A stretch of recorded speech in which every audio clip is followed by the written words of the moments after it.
அனைவருக்கும் வணக்கம். தென்னாடுடைய சிவனையை போற்றி எந்நாட்டவர்க்கும் விரைவாக போற்றி. சரபேஸ்வரர் வழிபாடு ஞாயிற்றுக்கிழமை மாலை 4:30 மணி முதல் 6 மணி வரை ராகு காலத்திலே சரபேஸ்வரர் வழிபாடு செய்வது என்பது மிகவும் சிறப்பு வாய்ந்த வழிபாடு. வியாபாரத்துக்கு இருக்கும் சுணக்கங்கள் மற்றும் கண் திஷ்டிகள், ஏவல், பில்லி சூனியங்கள் என்று சொல்லப்படும் இதர துஷ்ட சக்திகளை விரட்டும் வல்லமை வாய்ந்தது சரபேஸ்வரர் வழிபாடு.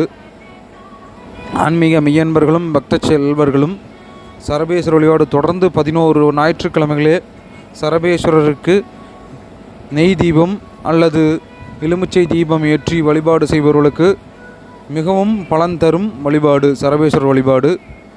சிவனின் 64 ரூபங்களில் சரபேஸ்வரரும் ஒரு ரூபமாக திகழ்பவர். பக்ஷிகளின் ராஜர் சரபேஸ்வரர். நரசிம்மரை சாந்தப்படுத்திய உருவம் சரபேஸ்வரரின் உருவம். பக்ஷிகளுக்கெல்லாம் தலைவர் சரபேஸ்வரர்.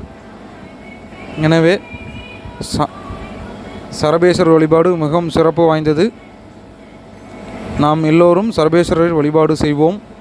ஓம் சாலுவேசாய வித்மயே பக்ஷிராஜாய தீமகே என்னும் காயத்ரி சரபேஸ்வரன் காயத்ரி மந்திரத்தை 11 முறை தினமும் பாராயணம் செய்து சரபேஸ்வரன் அருள் பெறுவோம். ஓம் நமசிவாய. ஓம் சரபேஸ்வரா போற்றி, பக்ஷிராஜனையை போற்றி. அப்படியே சேனலை சப்ஸ்கிரைப் பண்ணிங்க, லைக் பண்ணிங்க, கமெண்ட் பண்ணிங்க. தங்கள் ஆதரவுக்கு மிகவும் நன்றி.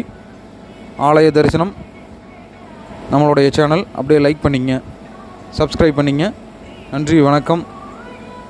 தென்னாடுடைய சிவனையை போற்றி, எந்நாட்டவர்க்கும் இறைவா போற்றி. ஏகமத்துறை எந்தாய் போற்றி, பாகம்பெண்ணூர் ஆனாய் போற்றி, காவாய் கனக திரளை போற்றி, கைலை மலையானை போற்றி போற்றி. ஓம் சரபேஸ்வரரையை போற்றி போற்றி, நரசிம்ம சாந்தனையை போற்றி போற்றி.